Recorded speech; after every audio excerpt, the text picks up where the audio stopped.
Hi, I'm Shane Balkham, Client Investment Director at US Asset Management, and welcome to my 2-minute missive. They finally delivered. The Federal Reserve did indeed cut rates last week, fully expected at 0.25%. What wasn't expected was the dissenter among the Federal Open Market Committee. Now, all but one of the committee members agreed to the cut of 0.25%, but one dissenter, Stephen Myron, who a new member and joined at that meeting, taking up the vacancy that was left with the resignation of Adriana Kugler, voted against a 0.25% cut. He wanted a 0.5% cut.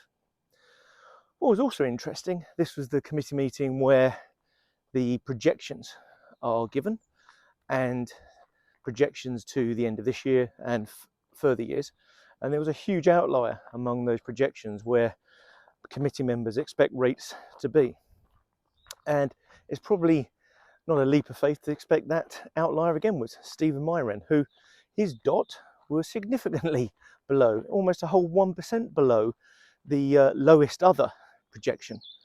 So the dot plot suggested in median that another 2 rate cuts are coming for the Federal Reserve.